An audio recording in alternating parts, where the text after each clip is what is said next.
यह कहानी एक छोटे से साधारण परिवार की है जिसमें पत्नी सुमन जो घर की अच्छे से देखभाल करती थी और घर के छोटे छोटे ज़रूरतों को पूरा किया करती थी, और उसका पति रवि जो एक प्राइवेट कंपनी में काम किया करता था और वह बहुत ही मेहनती था।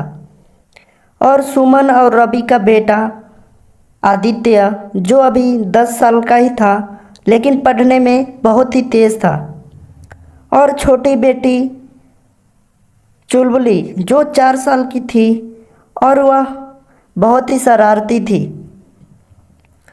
एक दिन सुमन सुबह जल्दी उठती है क्योंकि उसके पति को उस दिन कंपनी जल्दी ही जाना होता है, तो सुमन जल्दी से पति के लिए टिफ़िन तैयार कर देती है और फिर बच्चों को स्कूल छोड़ने के लिए चली जाती है। उसका छोटे बेटे का स्कूल पास में ही था। एक दिन ऐसा होता है, उसका पति कंपनी से जल्दी घर आता है। सुमन, मेरे कंपनी में काम कम हो गए हैं। मुझे लगता है अब मुझे ये जॉब से भी निकाल देंगे। फिर हम क्या करेंगे? ए जी, आप चिंता मत करो, हम दूसरी जगह पे काम देख लेंगे और घर का खर्चा चलाएंगे। और मैं हूँ ना, मैं तो काम करती हूँ ना। इतना सुनने के बाद उसका पति खुश हो जाता है। उतने देर में ही आदित्य स्कूल से आ जाता है।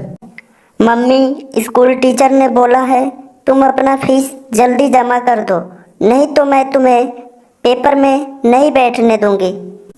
देखो ना, बच्चा भी स्कूल से आ गया और हमारे पास पैसे भी नहीं है, और मेरे कंपनी का कोई विश्वास भी नहीं है क्या होगा।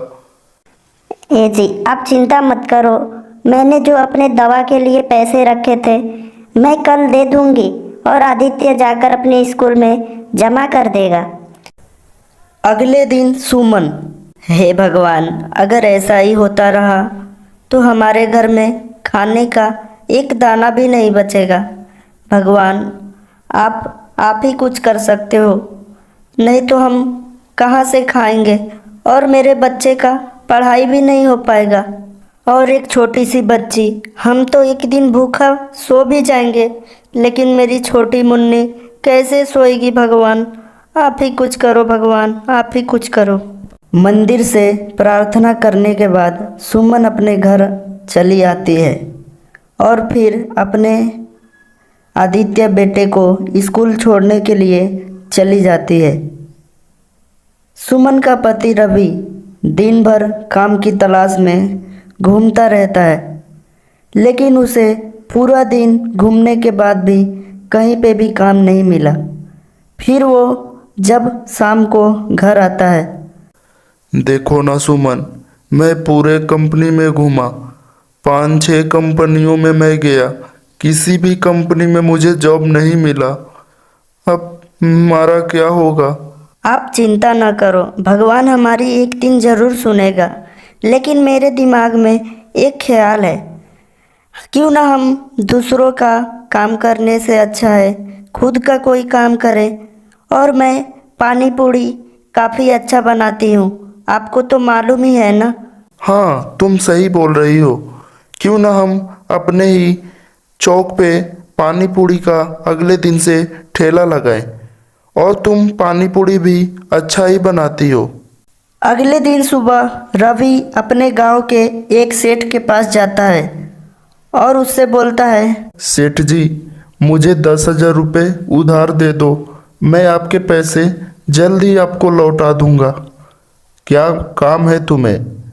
सेठ जी, मैं सोच रहा हूँ अपना एक छोटा सा स्टॉल लगाने के लिए। ठीक है, ले लो। फिर वह अपने सेठ से पैसे उधार लेकर एक बहुत ही अच्छा ठेला खरीद कर लाता है, और अगले दिन से उसका पत्नी सुमन और रवि दोनों मिलकर अपने चौक पे एक पानी पूड़ी का स्टॉल लगाते हैं, जिससे उनका धंधा काफ़ी अच्छा चलने लगता है और उनसे घर का खर्चा भी चलता है और उसके बच्चे स्कूल भी पढ़ने जाते हैं। तो दोस्तों, हमें इस कहानी से यह शिक्षा मिलता है कि हमें अपने बुरे समय में घबराना नहीं चाहिए, बल्कि हम इनको अपने हिम्मत से काम लेना चाहिए। जैसे कहानी में उसकी पत्नी सुमन अपने हिम्मत से अपना खुद का एक स्टॉल लगा पाती है।